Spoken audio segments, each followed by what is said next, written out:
Hey guys, welcome to Nerdarchy for Nerds by Nerds. I'm Ted, hanging out with Ryan, Dave, and today we're gonna talk about why your campaign setting sucks.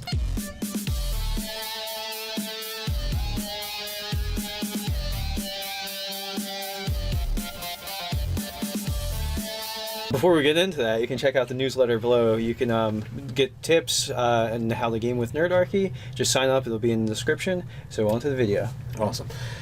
So we talked about this a little off air, and so campaign building, game master tips, how to make your campaign not suck. Right. Or your setting not suck. Right. Yeah. So basically, you had said that D&D is a copy of Tolkien. So it's so like whole cloth off of Tolkien. Tolkien's off of mythology. And so, I don't know, if anybody's ever done a photocopy of a photocopy, right? So when you get enough derivations down, it starts to suck. Like, the clarity is awful. Or if you've ever seen the movie Multiplicity, when they make a clone of a clone, right? Eventually you end up with the mentally handicapped. Yeah, the one that's like, she touched my peppy Steve. So, like, that guy who's not all there or not all right.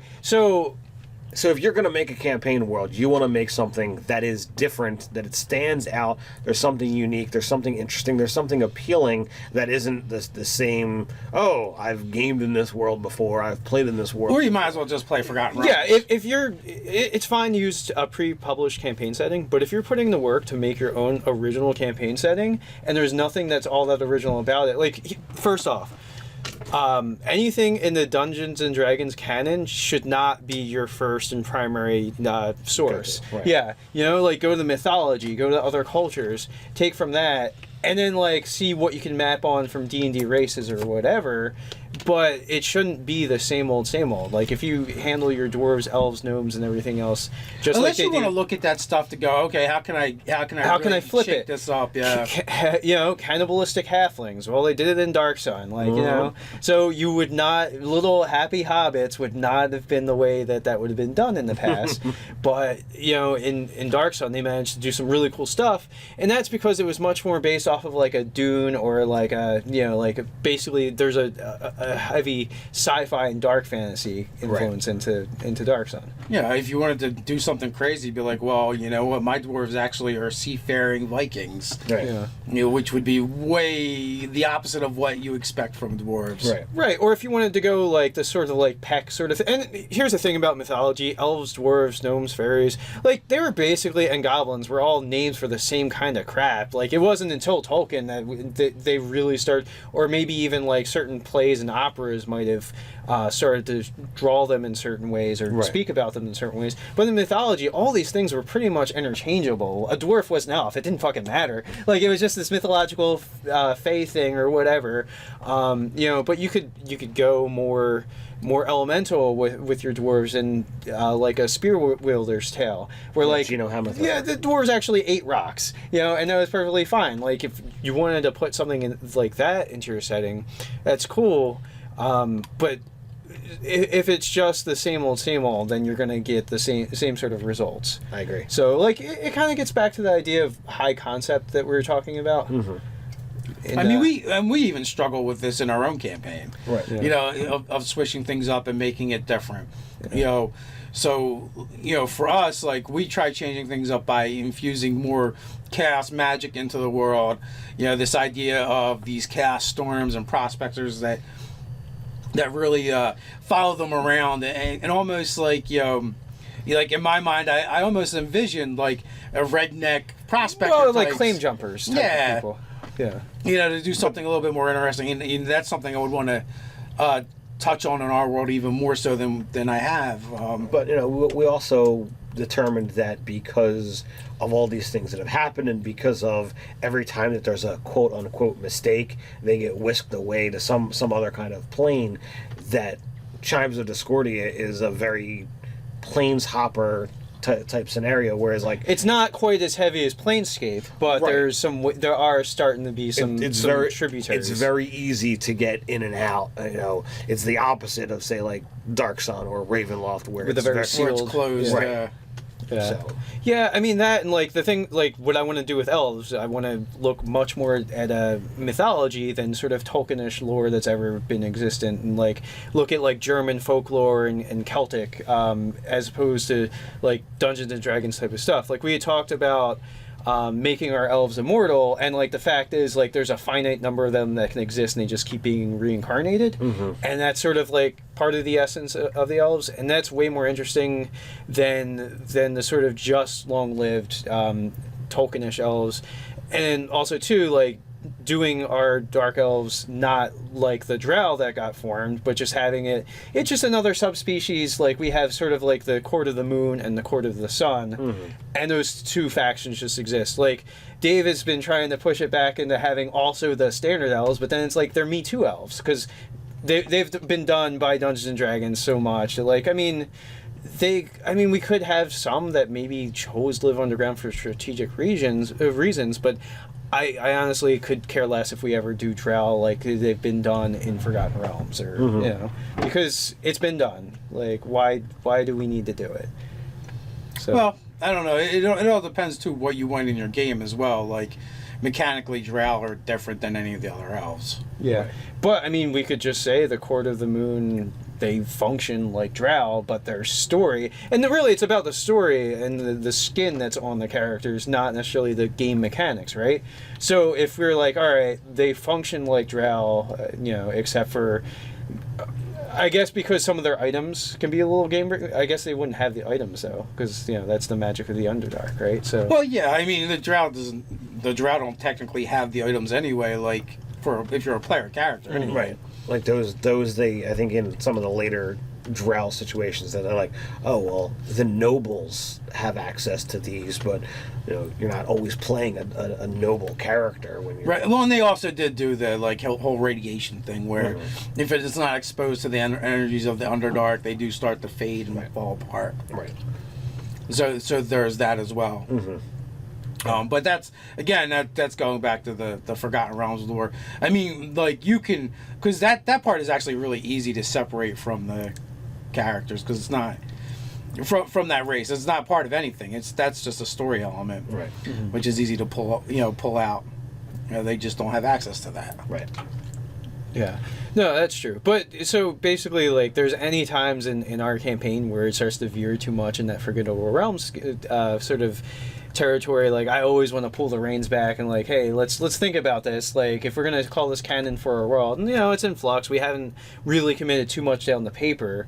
But I mean, that's the thing that I always want to be thinking about. So the final point, or the main point is, you know, you want to make sure that what you're creating is unique, is interesting. As Ryan says, if you're going to take the time to create a world, let's not have it be a copy of a copy of a copy. You know, make something. Go to what's his face's Dinotopia series. You know, like, could you skin your world in that, and like, you know, how would fantastical races exist in that world, or you know, however you're going to do it. Actually, I remember that there was an old Dragon magazine where this guy, was it Monty Cook that wrote that? Basically, he wanted to do like a primitive setting where you're talking like stone and bone sort of weapons, and they like revered like basically dinosaurs, and dinosaurs were around, that sort of thing.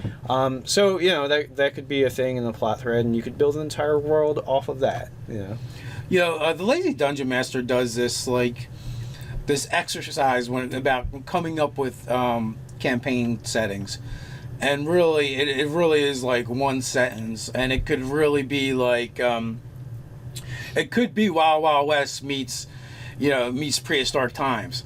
You know, or it could, Dino West. You know, or it might be intergalactic vampires. You know, invade the world. You know, it's just all these like hodgepodge ideas to throw together and go, well, what can you build from that? You know what? There's actually, I haven't listened to this podcast in the longest time, but now that we're talking about this, I'm remembering it. There's a podcast called Crucible of Worlds, and what they do is it's a couple of guys who I think write for RPGs, and they'll have a guest on, and they'll sit there and develop a world like in a 30-40 minute sitting of like talking about concepts and how they want to tweak it or twist it. And that would be a good place to like, because also they're like, yeah, feel free to take our ideas and run with them, you know, develop your own stuff. And especially if if it's only for your home game, it doesn't matter. If you're not trying to publish it, you don't have to worry about super ripping somebody off. I'm just saying that, like, if you want a campaign that's not the existent D&D world, we'll make something that's not the existing D&D world. Right. I mean, and there's a lot of different like examples of it. Like, look at Visionaries. Do you remember that cartoon, Visionaries? I don't remember it now. That's a long time ago. They're generally nice, but they all had like these magic totems that were infused in their armor or their standards, the shields. The shields. I don't remember. Is he making this up? No. And it was, or is this way before my time? That was like holographic action figures. Yeah, and like, you know, they would like summon like spectral creatures, dragons and lions and stuff like that. Very interesting. And it was just a different way. It was just a different way of doing magic, really. And do you remember Battle Beasts? Oh, I love Oh yes. yeah. All the random. So you know, and Battle Beast was really this weird anamorphic creatures that each, you know, vied for a different element. Like, that could be a thing. Yeah.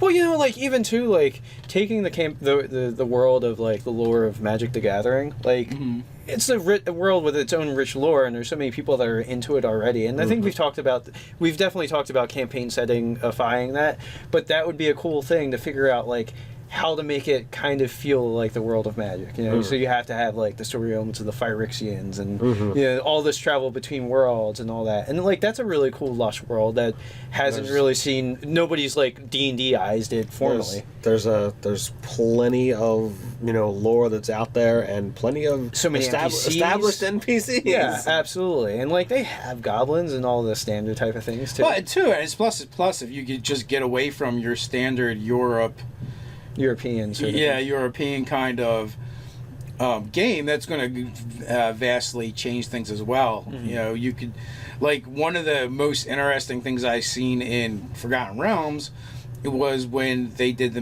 Mystica setting, and they did a trilogy there, and it was a fantastic series, but things were were a lot different.